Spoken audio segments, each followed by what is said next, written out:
Hello guys, अस्सलाम वालेकुम, welcome back to hacking with कैन। तो बेसिकली आज हम बात करने वाले हैं लिनक्स पे, क्योंकि लिनक्स को जितना ही कवर कर लें तो फिर भी कुछ ना कुछ चीज़ें रह ही जाती हैं। तो आज बेसिकली हम इसकी कुछ बेसिक चीज़ें करने वाले हैं। बेसिकली हम थोड़े से इसके एरर्स फिक्स करेंगे जो बहुत लोग कॉमनली इसे फेस करते होंगे इन एरर्स को, लेकिन उन्हें समझ नहीं आता होगा कि एरर क्या है। तो इन एरर्स को हम ज़रा सॉल्व करना सीखेंगे और बाकी यानी कि कुछ हम चीज़ें देखेंगे। तो बेसिकली जो आज का यानी कि हम सबसे पहली चीज़ करते हैं वो देखते हैं कि बैश स्क्रिप्ट। अब बैश स्क्रिप्ट क्या है? जैसे मैंने टाइटल पे दिया हुआ है कि bash script for automated task. तो यानी कि बैश स्क्रिप्ट है क्या, उसको थोड़ा सा डिस्कस करते हैं। सबसे पहले यानी कि बैश बैश मैंने आपको बताया हुआ कि बॉर्न अगेन शेल, जो यानी कि मेरे पास ये होता है। रुक जाए, मैं ज़रा टर्मिनल ओपन कर लूँ। अब मैं बैश लिखता हूँ तो ये बैश है मेरे पास, ठीक है। तो आईडी सॉरी यूनेम से आता है मेरे ख्याल से, यूनेम हाइफन आर, एक मिनट, हाइफन ए, चलें जो भी है वो। यानी कि मेरे पास अभी कौन सा है, बैश, लेकिन मैं ZSH भी स्पॉन कर सकता हूँ। मंजैरो के अंदर ZSH भी है। अब मैं बैश को स्पॉन करना चाहूँ तो बैश को कर सकता हूँ, ठीक है।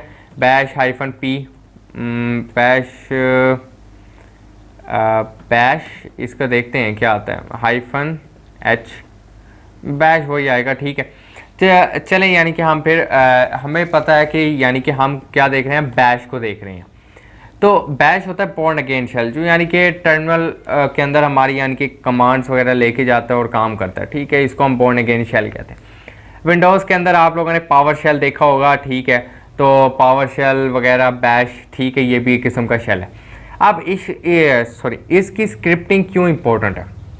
बेसिकली इसकी स्क्रिप्टिंग इसलिए इंपॉर्टेंट है क्योंकि हम इससे क्या करते हैं, अपने ऑटोमेटिक टास्क करवा देते हैं। ऑल राइट, ऑटोमेटिक टास्क करवाने से क्या मतलब है मेरा? ओके, ऑटोमेटिक टास्क हम किस तरह करवाते हैं इसे? देखो, ऑटोमेटिक टास्क हम इसे इस तरह करवाते हैं, हम स्क्रिप्ट लिखते हैं छोटी सी और वो क्या करते हैं, उससे ऑटोमेट कर देता है। अब यहाँ पे हम क्या करते हैं, एक एग्जांपल लेते हैं बैश स्क्रिप्ट की। आपको मैं बेसिक सिखाऊंगा, ठीक है। बाकी मैं वेबसाइट का लिंक दे दूंगा जहाँ पे आप पूरी बैश स्क्रिप्ट को रन कर सकते हैं, सॉरी रन करके मतलब सीख सकते हैं, और वहाँ पे पूरा आप उस पर ट्यूटोरियल वगैरह कर सकते हैं। तो मैं यहाँ पे कर देता हूँ बैश, डेस्कटॉप पे बना दिया मैंने, CD बैश के अंदर जाते हैं और अब आप अपनी स्क्रिप्ट्स लिखते हैं। सबसे पहले स्क्रिप्ट्स हम लिखते हैं और इसको मैं नाम देता हूँ फर्स्ट डॉट। अब ये याद रखना कि बैश जो स्क्रिप्ट होगी आपकी, उसकी एक्सटेंशन होनी चाहिए SH, यानी कि शेल। अब मैं इसके अंदर जाता हूँ। अब सबसे पहले मैं क्या करूँगा और ये काम करूँगा, स्लैश बिन, एक मिनट, मैं शायद इसे गलत लिख रहा हूँ, हाँ, स्लैश बिन और स्लैश बैश लिखूँगा। अब मैंने ये काम क्यों किया? क्योंकि हम बैश स्क्रिप्ट लिखने जा रहे हैं। लाइक HTML में होता है कि हम लिखते हैं डॉक टाइप HTML, तो वो यही सेम चीज़ है कि हम क्या लिख कर रहे हैं, स्लैश बिन स्लैश बैश। अब मैं क्या करता हूँ, यहाँ पे फर्ज कर दिया आउटपुट जनरेट करवाता हूँ, लाइक हेलो वर्ल्ड। हर प्रोग्रामर की सबसे पहले वो प्रोग्राम जो होता है उसका हेलो वर्ल्ड का होता है, तो क्यों ना बैश स्क्रिप्ट का भी पहला प्रोग्राम हम हेलो वर्ल्ड से शुरुआत करें उसकी। तो आउटपुट करने के लिए यूज़ होता है, बहुत सारे आपने लैंग्वेजेस में देखा होगा, प्रिंट, सी आउट। तो यहाँ हम यूज़ करते हैं एको, एको, और उसके बाद मैं लिखूंगा hello world. Okay, hello world हो गया, और इससे मैं क्या कर दूंगा, सेव कर दूंगा, बस। अब मुझे एक और काम करना है। अभी मैं इसको नहीं चला सकता, मतलब अगर मैं इसको चलाना चाहूँ dot slash first dot SH, ये नहीं चलेगा। मुझे इसे एग्जीक्यूटेबल बनाना है, तो मैं क्या करूंगा, chmod +x। chmod होता है किसी की फाइल की मॉडिफिकेशन करने के लिए, मतलब उसे कौन सी परमिशन देनी है, एग्जीक्यूशन की परमिशन देनी है, रीड राइट की परमिशन देनी है। तो मैं यहाँ पे कर दूंगा फर्स्ट डॉट SH। अब मैं यहाँ पे करता हूँ dot slash first dot SH। अब देखिए यहाँ पे मेरे पास हेलो वर्ल्ड प्रिंट हो गया, लाइक मैंने एको किया था। अब ये काम हम सिंपल टर्मिनल में भी कर सकते हैं बगैर कोई स्क्रिप्ट बनाए। फर्स्ट करते हैं, मैं कहता हूँ Echo hello world, hello world, और मैंने एको कर दिया। तो बैश स्क्रिप्ट क्या है, आपके टर्मिनल में भी काम करती है। अब हम थोड़ा सा इसके डीप डाइव करते हैं। अब थोड़ा सा बड़ा प्रोग्राम बनाते हैं, क्यों ना ऐसा प्रोग्राम बनाया जाए कि जो यूज़र को क्या करे, ग्रीट करे, कि जैसे वो स्क्रिप्ट को भी रन करे, वो कहे hello user, you're wonderful, you're this, you're this, you're this. Okay हम ऐसा एक प्रोग्राम बनाते हैं नैनो फर्स्ट, और मैं इसके लिए नैनो ही यूज़ करूँगा। अब मैं कहता हूँ इनमें थोड़ा सा वक्फा भी आए, ठीक है। मैं कहता हूँ स्लीप और वन, मेरे ख्याल से आई गेस यही है, मुझे सही याद नहीं है इसका सिंटैक्स। ओके 2 कर दे 3 कर देते हैं ताकि पता लग जाए। हेलो वर्ल्ड और हेलो न्यू यूज़र, एक मिनट, हेलो न्यू यूज़र, और मैं इसके बाद स्लीप और 3 कर देता हूँ, और फिर मैं करता हूँ एको हेलो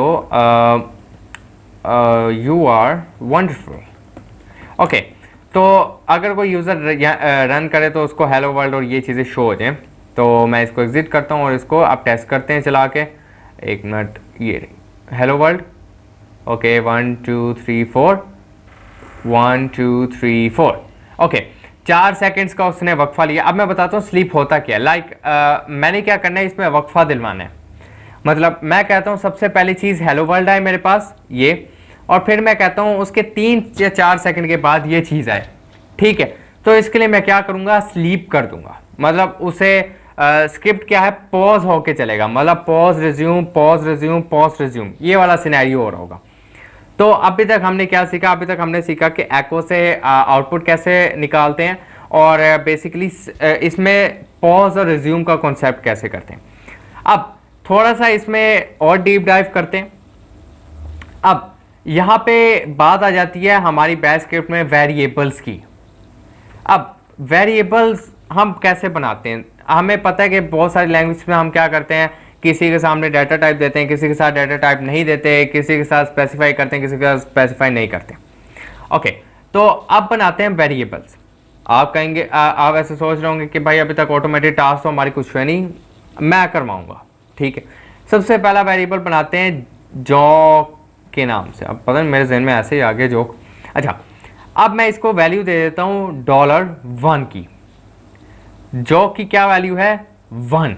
ओके अब मैंने इसका आउटपुट दिलवाने मैं क्या करूँगा, डॉलर जॉक। अब यहाँ से थोड़ा सा ये चीज़ समझने वाली, वेरिएबल का नेम आप सिंपल रखेंगे, ठीक है, बैश स्क्रिप्ट में। उसके बाद इक्वल लगाना है जैसे हम नॉर्मल लैंग्वेजेस में करते हैं। उसके बाद क्या करना है, आपने डॉलर दे के उसके जो वैल्यू देना चाहते हैं आप वो वैल्यू देंगे। ओके तो जो मैंने वैल्यू देनी थी वो मैंने वैल्यू दे दी, मैंने इसको 1 दे दिया। अब मैं क्या कर रहा हूं, एको $जॉक। क्यों, क्योंकि अब वेरिएबल को कॉल करने का तरीका होता है वो होता है डॉलर में। तो एको $जॉक, तो हमें क्या मिलेगा, 1 मिलेगा। मैं ज़रा इसको करके दिखाता हूँ। ओके हम इसको आराम से टेस्ट करते हैं, कोई मसला नहीं। एक मिनट, 1 शो नहीं हुआ। ओके 1 उसको वैल्यू मिल गई थी, वो उसने शो नहीं करवाई।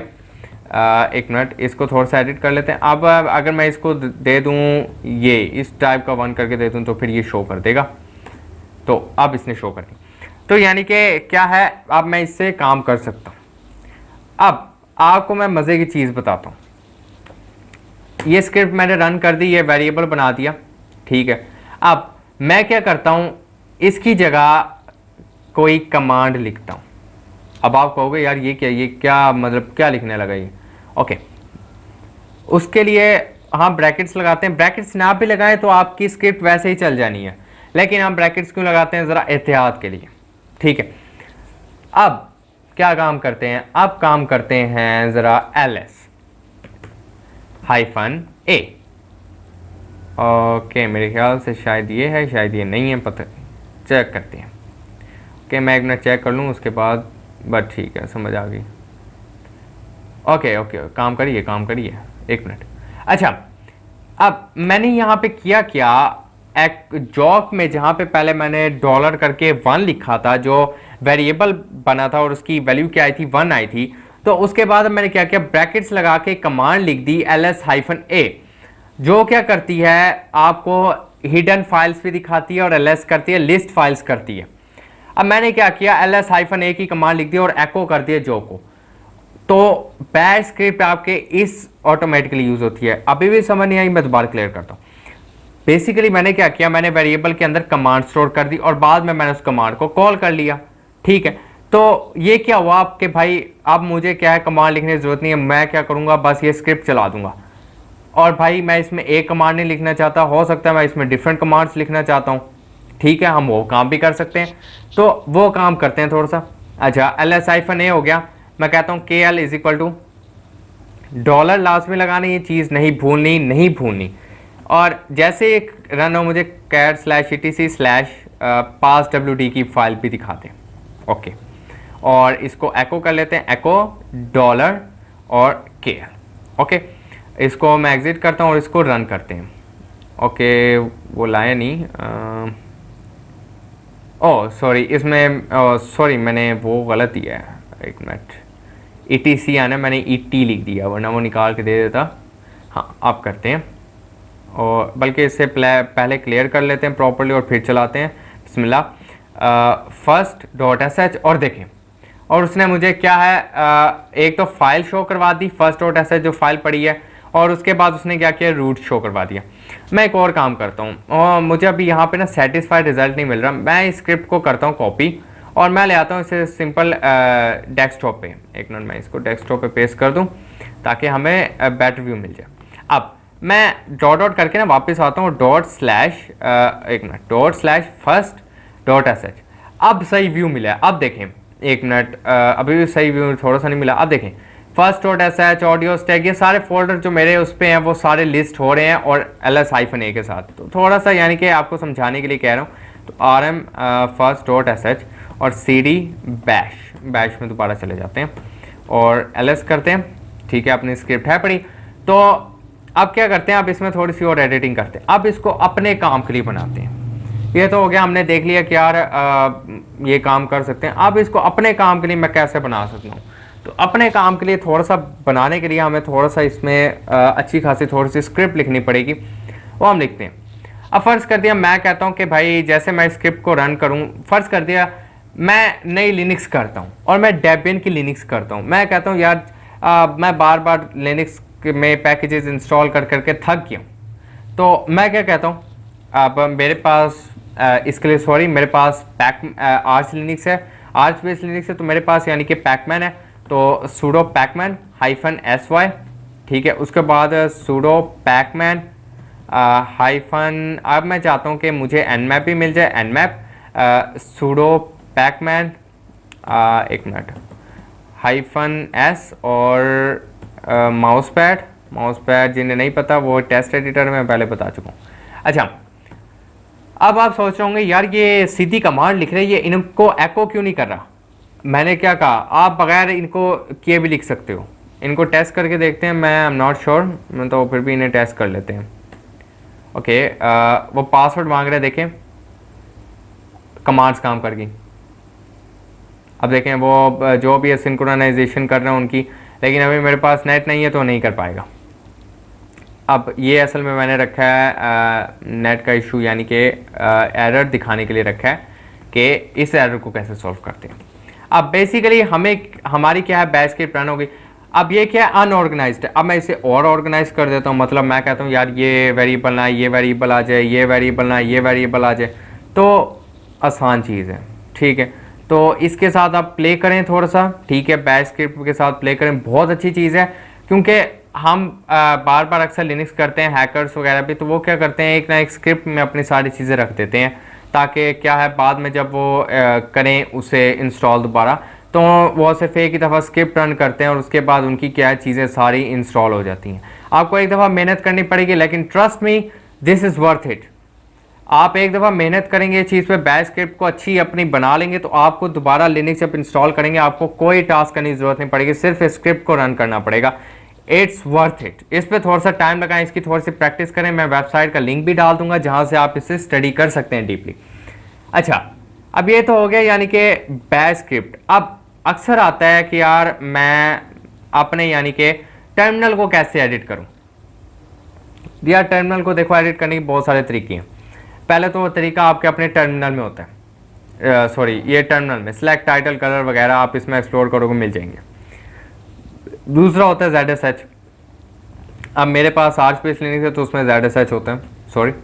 अच्छा, तो उसमें ZSH है, ठीक है। अब बैश भी है मेरे पास, ZSH भी है। आप दूसरे टर्मिनल्स भी कर सकते हो वीडियोस देख के, लेकिन टू बी ऑनेस्ट वो वर्थ इट नहीं है।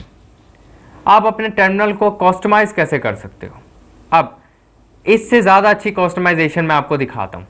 अब आप लोगों ने बहुत सारे अक्सर यूट्यूब के चैनल्स पे वो देखी होगी कस्टमाइजेशन, लेकिन मैं आज आपको करना सिखाऊंगा। पहले मैं एक चीज़ दिखा देता हूँ, शायद आप लोगों ने इसी चीज़ यूट्यूब के चैनल्स में देखी हो। देखें, अब ये क्या है, सिंपल से एक चीज़ है जिससे वो क्या करते हैं, वो यूट्यूबर जो होते हैं वो इसे रन करके दिखाते हैं और भाई यानी कि लोग समझते हैं कि भाई बहुत बड़ी कोई चीज़, उन्होंने बहुत बड़ी एडिटिंग की हुई है, कुछ भी नहीं किया हुआ। अब देखें यहाँ पे मेरे पास शेल आ रहा है बैच का, सॉरी अब दिखा रहा हूँ मैं आपको, मुझे असल में टेक्निक निकल गई थी, बहुत सारी टेक्निक्स होती हैं, अब वो दिखाएगा, बैच ही दिखा रहा है, चलो कोई नहीं। अच्छा, तो बैच को दोबारा स्पॉन कर लेते हैं और उसे क्लियर करते हैं। अब ये मैंने किया कैसे, नियोफैच टूल का नेम है, जिससे आप क्या कर सकते हो, सिर्फ टाइप कर सकते हो और फिर आपको वो सारी इन्फॉर्मेशन निकाल के दे देगा।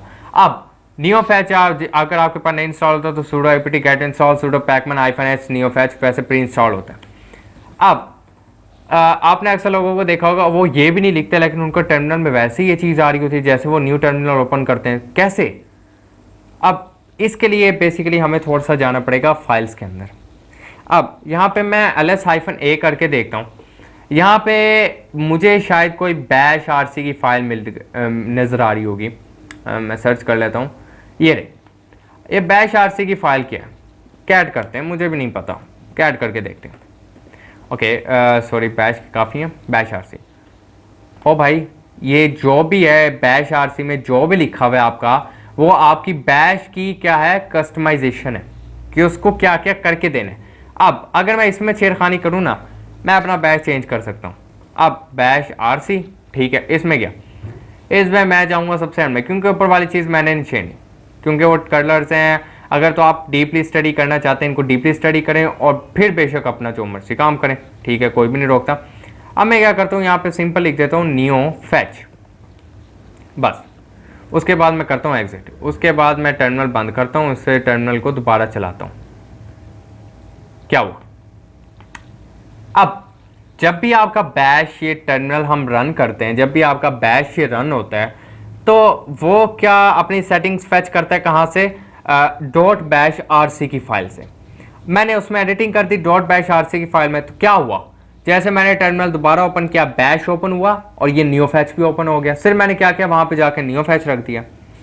आप थोड़ा सा बंदे के पुत्र बन के काम करते हैं, इसको थोड़ा सा अपनी ही उसको एडिट करते हैं, शेल को थोड़ा सा एडिट करते हैं और बहुत लेवल बनाते हैं इसे। अब मैं कहता हूँ नियोफैच को ज़रा ख़त्म करते हैं, क्योंकि नियोफैच मुझे इतना कोई ख़ास नहीं लगता, तो हम अपनी कोई चीज़ डालते हैं। Echo hello can cipher, sorry about my English accent, तो हेलो कैन साइफर, यहाँ पे स्लीप 2 आए, ठीक है, एको, और उसके बाद मैं कर देता हूँ वेलकम टू वंडरफुल OS और वंडरफुल OS और sleep 3, echo have a great day. अब ये क्या है, मेरी एक स्क्रिप्ट बन गई, मैंने क्या किया, बैश में एडिट कर दी। अब जब भी मैं टर्मिनल रन करूंगा, अब ये नहीं कि मुझे इसके लिए स्क्रिप्ट रन करनी पड़ेगी, नहीं, ये स्क्रिप्ट तो जैसे ही बैश रन होगी ये रन हो जाएगी। अब मैं क्या करूंगा, ये terminal hello can cipher welcome to wonderful OS और हैव अ ग्रेट डे। तो थोड़ा सा टाइम ले सकता है, अक्सर स्लीप में अगर आपने ज़्यादा टाइम दिया तो ज़्यादा टाइम लेगा, अगर वैसे नहीं तो अक्सर टर्मिनल में और करते करते तो वो थोड़ा सा टाइम ले लेते हैं। लेकिन ये देख सकते हैं आप, ये अच्छी चीज़ है। अब इसको थोड़ा सा अगर मैं और एडिट कर दूँ, बैश आरसी, और मैं इससे नीचे ले, यार एक तो ये बहुत मुसीबत है नैनो के अंदर, चलो अच्छा, अगर मैं इसे थोड़ा सा और एडिट कर दूँ अच्छा सा, कि ये थोड़ा सा अच्छा सा लगे, मैं इसके ये लाइनें डाल देता हूँ, ठीक है, ताकि आ जाए बीच में, तकरीबन इतना बीच में मेरे ख्याल से, ठीक है। और इसको एक मिनट यार, मेरा ना असल में कीबोर्ड के आगे वाला बटन ख़राब है, मैं इस वजह से सही तरीके से काम नहीं कर पा रहा, तो इसको ऐसे करके आप दोबारा बैश लिखता हूँ, सिर्फ hello can cipher welcome to the wonderful OS have a great day. तो क्या हुआ, बेसिकली मैंने अपने बैश आरसी को एडिट कर दिया। अब आप ये एडिट करके रख सकते हैं अपने पास, ये दिखाने के लिए कि भाई, या अपनी अगर आप टर्मिनल खोलते हैं और आप कहते हैं यार टर्मिनल पे मेरा नाम लिखा है और मुझे वो ग्रीट करे, तो भाई यहाँ पे जाके एडिटिंग कर दो। और बैश स्क्रिप्ट को इतनी मुश्किल नहीं है, ठीक है, बैच स्क्रिप्ट चलाना बहुत आसान है, जैसे मैंने दिखाया। आपको थोड़ा सा इसमें अगर एडवांसमेंट आ जाए, जैसे ये इफ एल्स वगैरह है, तो ये बहुत अच्छी चीज़ है। इफ एल्स मैं आपको आगे करवाऊंगा इसकी लास्ट में, लेकिन उससे पहले आप लोग अपनी खुद स्टडी करेंगे, फिर उसमें फंक्शंस वगैरह भी हम बनाएंगे जैसे ही वो है। टोटल कंप्लीट हम चीज़ें करेंगे, ठीक है। इसमें तो मैं इसको सेव कर लेता हूँ, ठीक है। उसके बाद अब हम चलते हैं अपने टॉपिक की तरफ, मतलब एरर हैंडलिंग पे। बैच स्क्रिप्ट का इतना ही था। बैच स्क्रिप्ट का मैं लिंक दे दूंगा। होप के आप लोगों का कोई क्वेश्चन नहीं होगा, अगर है तो लास्ट में ही मुझसे पूछ लें कमेंट करके। अब एरर्स को देखते हैं। सबसे पहला एरर, सबसे गंदा एरर लोगों को जो लिनक्स में आता है अक्सर, वो आता है नेटवर्किंग का। आर्च बेस यूज़र्स को तो लाजमी है एरर आता होगा, ब्लैक आर्च यूज़र्स को स्पेशली। अब ये एरर कैसे सॉल्व करते हैं? मतलब network manager is not running, what the hell यार। मतलब नेटवर्क मैनेजर तो शुरू में ही रन हो जाता है, व्हाट द हेल, ये क्यों नहीं रन हो रहा? Okay, don't panic, we have a solution for that. Okay, system CTL। अब सॉरी, उससे पहले नेटवर्क मैनेजर को ज़रा डिस्कस कर लेते हैं। बेसिकली आपकी नेटवर्क की जितने भी डिवाइसेस और चिप्स होती हैं, इथरनेट की पोर्ट हो गई, आपका वाईफाई कार्ड हो गया, वो सारा कौन कंट्रोल करता है? नेटवर्क मैनेजर की सर्विस। और वो क्या होता है? एक डीमन होता है, एक प्रोसेस होता है जो कंट्रोल करता है, जो जैसे लिनक्स रन करते हो वो स्टार्ट हो जाता है। लेकिन अगर वो स्टार्ट नहीं होता, ब्लैक आर्च लिनक्स में स्पेशली ये रोला है, आपको नेटवर्क खुद स्टार्ट करना पड़ता है। तो ऐसे ऑटोमेट लिनक्स से जब आप उस लिनक्स में जाते हो जहाँ पे आपको सारी चीज़ें खुद करनी पड़ती हैं, तो आपको पता होना चाहिए कि कैसे काम होता है। इसके लिए बेसिकली डीमन है ना, तो सिस्टम CTL स्टार्ट और नेटवर्क का एन बड़ा नेटवर्क मैनेजर, और बस उसके बाद आपसे पासवर्ड मांगेगा और डन। ओके, ये देखा नेटवर्क मैनेजर की सर्विस आ गई, मेरा वाईफाई भी आ गया, ठीक है, सारा कुछ आ गया। अब फर्ज कर दिया मेरे पास ये इंटरफेस नहीं है, मतलब मेरे पास ब्लैक आर्च में जिन लोगों ने ब्लैक आर्च प्रॉपर यूज़ की होगी उनको पता होगा कि नेटवर्क का ये टाइप का ऑप्शन नहीं आता। और मैं ब्लैक आर्च की वो लोगों की बात नहीं कर रहा जो स्लिम आए उसे डाउनलोड करके इंस्टॉल करके अपने आप को ब्लैक आर्च का यूज़र समझते हैं, नहीं। ब्लैक आर्च जो 18 GB वाली फाइल से इंस्टॉल करता है वो ट्रू चैंपियन होता है, ठीक है। तो उसमें ऐसा कुछ नहीं आ रहा होता। और उसमें क्या है, आपने कनेक्ट होना है वाईफाई से। इथरनेट तो हो गया चलो, लेकिन इथरनेट की पोर्ट हर जगह काम नहीं करती, तो अब वाईफाई से कनेक्ट होने। अब वाईफाई से कनेक्ट होने के लिए क्या करते हैं? GUI से तो कर नहीं सकते, GUI से तो बड़ा मुश्किल है भी सही तो आपको समझ नहीं आती। तो उसके लिए क्या है? उसके लिए सबसे आसान सोल्यूशन है NMCLI। ओह सॉरी, अब ये NMCLI क्या है मैं बताता हूँ। NMCLI है कि आप, एक मिनट, ये क्या ओपन हो गया? मेरे ख्याल से इसकी कॉन्फ़िगरेशन फाइल है, ठीक है, इसे मैं एग्जिट करता हूँ। अच्छा, NMCLI है क्या? NMCLI है कि भाई मैंने अब कनेक्ट करना है अपने VLAN से किसी नेटवर्क में। मुझे पता है मेरे नेटवर्क की ना नेम क्या है, SSID पता है, मुझे पासवर्ड भी पता है। SSID मैंने बताया वह नेम होता है और पासवर्ड होता है, जाहिर बात है। तो NMCLI डिवाइस कनेक्ट सोलेटर, मेरे ख्याल से सोलेटर 56, एक मिनट, मुझे इसका वो भूल गया, VLAN 0, एक मिनट, डिवाइस, हाँ, डिवाइस कनेक्ट VLAN 0, एक मिनट, सॉरी, मुझे यहाँ से ना अपने वाईफाई का नेम देखना पड़ेगा ज़रा, एक मिनट, हाँ, सोलेटर 56 कनेक्ट सोलेटर 56। मेरे ख्याल से पासवर्ड देते थे, एक मिनट, वो पासवर्ड क्यों नहीं ले रहा? ओके, एक मिनट ना, इसकी ज़रा चीट शीट देख लेते, मुझे भूल गई है। तो लेकिन इस चीज़ के ज़रिए NMCLI के ज़रिए हम क्या कर सकते हैं? डिवाइस से कनेक्ट कर सकते हैं। NMCLI कनेक्ट टू वाईफाई, तो वो ज़रा मुझे कमांड्स में थोड़ी सी उलझन हुई पड़ी है, वो थोड़ी सी बता दें। तो बेसिकली ये तरीका होता है कि आप अपने टर्मिनल के थ्रू क्या कर सकते हैं, अपनी वाईफाई से कनेक्ट कर सकते हैं। तो enable your wifi device NMDLI, radio wifi, ठीक है, रेडियो वाईफाई सबसे आपने देखना है, ठीक है। उसके बाद डेव वाईफाई लिस्ट हम करके देख लेते हैं ये क्या आता है। NMCLI डेव वाईफाई लिस्ट, एक मिनट, वो आ जाए तो फिर हम देखते हैं। ठीक है, लिस्ट मेरे ख्याल से निकाल रहे तो देख लेते हैं। उसके बाद डिवाइस कनेक्ट वाईफाई, हाँ dev wifi connect, device wifi connect, network SSID, और फिर हम क्या करेंगे, पासवर्ड कैसे डालेंगे, पासवर्ड बस, ठीक है। वो डिवाइस वाईफाई कनेक्ट, अच्छा तो ये हमारे पास आगे बड़ा अजीब स्ट्रक्चर आ रहा है। चलो